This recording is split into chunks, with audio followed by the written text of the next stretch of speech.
आइए अब इस सिलसिले को आगे बढ़ाते हुए तकरीरी खिताबों की दुनिया में कदम रखते हैं। आइए सबसे पहले तकरीर के लिए मैं दावत स्टेज देने जा रहा हूँ मोहम्मद सद्दार हुसैन इब्ने मोहम्मद इजहार हुसैन मुतअल्लिम मदरसा हाजा को। वो स्टेज पर आए और तकरीर पेश करें।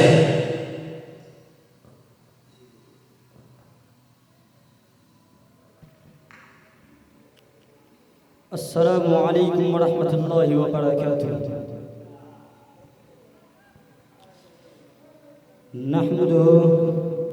नहमदुहु व नुसल्ली अला नस्तईनुहु व नस्तगफिरुहु अम्मा बाद। नहमदुहु व नस्तईनुहुु व नस्तगफिरुहु व नऊज़ु बिल्लाहि मिन शुरूरि अंफुसिना व मिन सय्यिआति अमालिना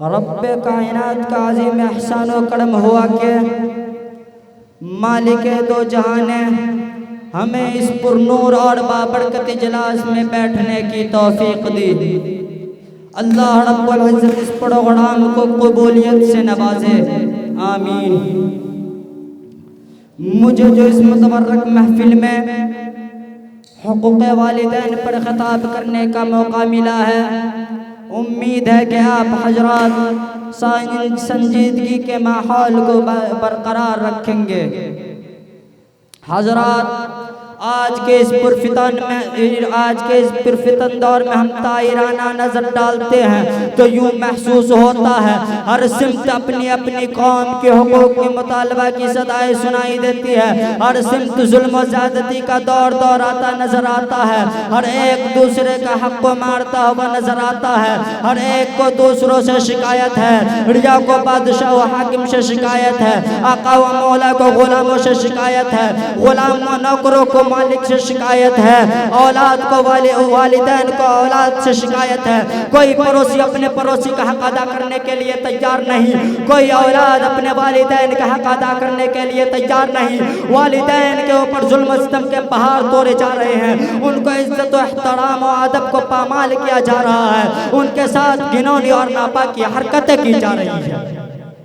हम उस माँ के ऊपर जुल्म ज़्यादती के बरसात कर रहे हैं जिस माँ ने 9 माह तक के हमें पेट में रखा, जिस माँ ने 2.5 साल तक के दूध पिलाया, जिस माँ ने बच्चों के खातिर मुसीबतें बर्दाश्त की, जिस माँ ने बच्चों को परेशानी को अपनी परेशानी समझा। मुझे बताओ तो सही, क्या ये वालिदैन का हक यही है कि वालिदैन के ऊपर जुल्म सितम के पहाड़ तोड़े जाए, वालिदैन के इज्जत व एहतराम को पामाल किया जाए? क्या उनके साथ घिनौना और नापाकी हरकतें की जाए? हरगिज़ नहीं, हरगिज़ नहीं। ये वालिदैन का हक हो ही नहीं सकता। मैं सबूत के तौर पर आप हजरात के सामने एक बयान, एक सहाबी का वाक़या बताना चाहता हूँ। हजरत उमाम रज़ी अल्लाह से मुरब्बी है कि एक महसन इंसानियत रसूलुल्लाह सल्लल्लाहु अलैहि वसल्लम के पास जाते हैं और फरमाते हैं, या रसूल अल्लाह मा हक़्क़ वालिदैन, वालिदैन का हक़ क्या है? सुनो मेरे रसूल का जवाब, सुनो हजरत आमना के लाडले का जवाब, सुनो हजरत अब्दुल मुत्तलिब के पोते का जवाब, सुनो अब्दुल्लाह के लख्त जिगर का जवाब। महबूबे किबरिया ताजदार मदीना मोहम्मद अरबी मुस्तफ़ा सल्लल्लाहु अलैहि वसल्लम फरमाते हैं, हमा जन्नत व नार, वही तुम्हारी जन्नत है, वही तुम्हारी जहन्नम। हदीस शरीफ पे गौर तो करें, पता चलेगा।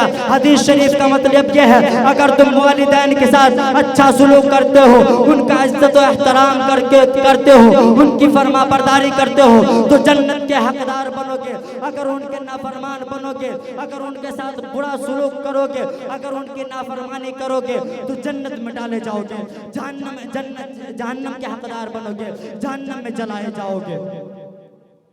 वालिदैन के ऊपर जुल्म सितम के पहाड़ तोड़ने वाले को खुदा ने तो आखिरत में अजाब देने का फैसला जरूर सुनाया है, दुनिया में भी उनको अजाब मिल जाती है। सबूत के तौर पर आप हजरात के सामने मैं एक वाकया सुनाना चाहता हूँ। गालिबन पाकिस्तान में पेश आया है। एक नौजवान नौकरी पे से घर आता है, उसकी बीवी उस शख्स से माँ की शिकायत करती है कि जी सुन रहे हैं आपकी माँ ने हमसे ये बोला है, वो बोला है, वो फलाना चिलाना जो है ना, माँ के खिलाफ शिकायत करने लगती है। वो नौजवान नौकरी पे से आया रहता है, काम पे से घर आया रहता है, वो अपना सामान रखता है और माँ को मारने के लिए चलने लगता है। वो माँ वजू बना करके सजदे नमाज के हालत में होती है, वो सख्त दिल नौजवान माँ सजदे के हालत में होती है, माँ के गर्दन पर लात रखकर इतनी जोर से लात रखता है कि माँ खुदा हकीकी से जा मिलती है। वो नौजवान और चचा जैद भाई मिल करके फौरन कब्र तैयार करता है। दोनों मिल करके माँ को कब्र में जब उतारते हैं तो चचा जैद भाई तो सही सलामत कब्र से बाहर निकल जाते हैं। जब वो नौजवान निकलने लगता है तो कब्र उन्हें दबोच लेती है, जिस तरह किसी शख्स को जंजीर दबोच लेता है, जिस तरह किसी शख्स को जंजीर दबोच लेता है, उसी तरह कब्र उन्हें दबोच लेती है, निकलने नहीं देती है। बस्ती वाले जमे हो जाते हैं, गांव वाले जमे हो जाते हैं, दुआएं मग़फ़िरत करने लगते हैं नौजवानों के लिए, लेकिन किसी की दुआ कारगुजार नहीं होती। आखिरकार वो नौजवान तरप तरप कर कब्र के अंदर जान तोड़ देती है। वो नौजवान कब्र के अंदर मर जाता है।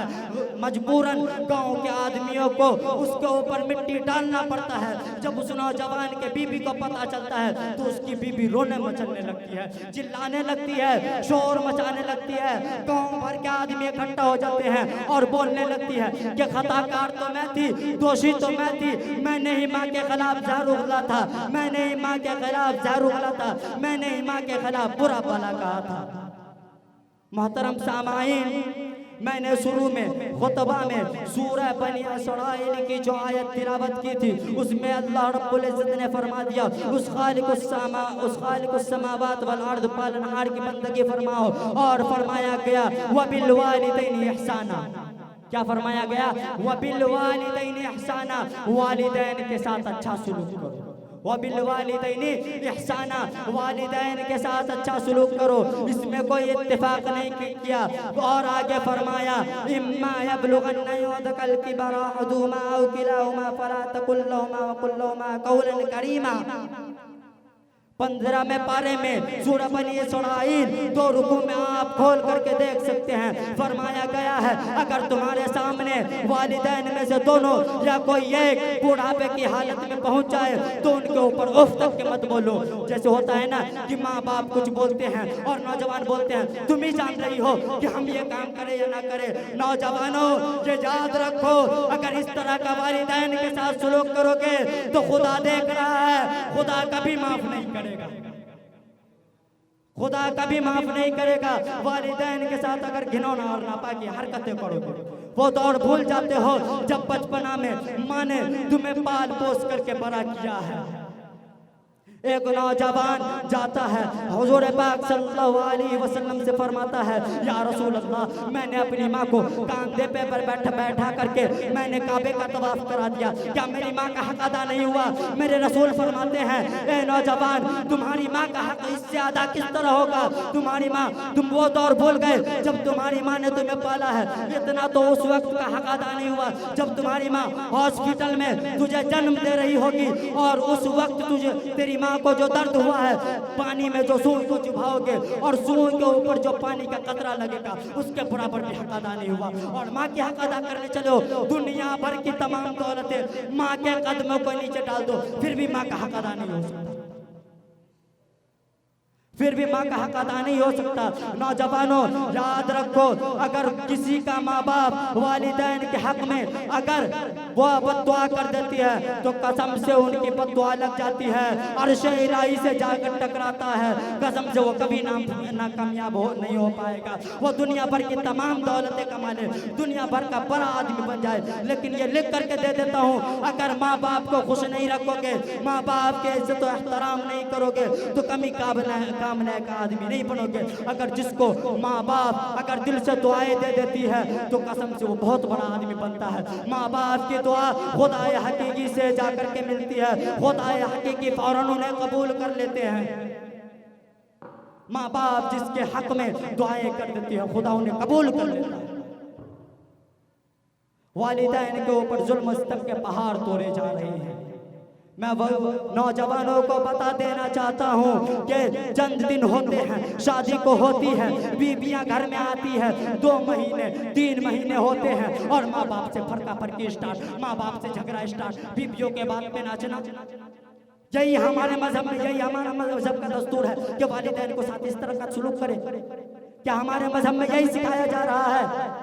मेरे दोस्तों, अगर वालिदैन के साथ इस तरह का सलूक करोगे तो सोच लो कहीं के नहीं रहोगे। हमारे हुजूर सल्लल्लाहु अलैहि वसल्लम फरमाते हैं, अगर तुम वालिदैन के ऊपर मुस्कुराहट भरी निगाह से, मोहब्बत भरी निगाह से एक मर्तबा देखोगे तो एक मकबूली हज का सवाब मिलेगा। एक मकबूली हज का सवाब मिलेगा। मेरे बिरादरान इस्लाम, तो सहाबिया किराम फरमाते हैं, या रसूल अल्लाह, क्या मैं भर दिन में 100 मरतबा देखूं तो 100 हज का सवाब मिलेगा? मेरे रसूल फरमाते हैं, हाँ, अगर तुम 100 मरतबा देखो तो 100 हज का सवाब मिलेगा। उम्मीद है कि आप हजरत इस बात पर गौर करेंगे और वालिदैन के साथ अच्छा सलूक करेंगे, उनके साथ फरमा बरदारी करेंगे और इस बात को अपने दिलों में बैठा करके रखेंगे। मैं इसी चंद बातों पर अपनी बात को खत्म करता हूँ। वाखिरु दावाना वल्हम्दुलिल्लाहि रब्बिल आलमीन। माशाअल्लाह, अभी आप हजरात के सामने हुकूक़े वालिदैन यानी वालिदैन का हक क्या है, यानी औलाद के ऊपर उनके माँ बाप का क्या हक है, इन्हीं की फजीलत को मौसूफ बयान कर रहे थे। अल्लाह ताला हर तमाम को कहीं बातों पर सुनने वाला, कहीं बातों पर अमल करने वाला बनाए।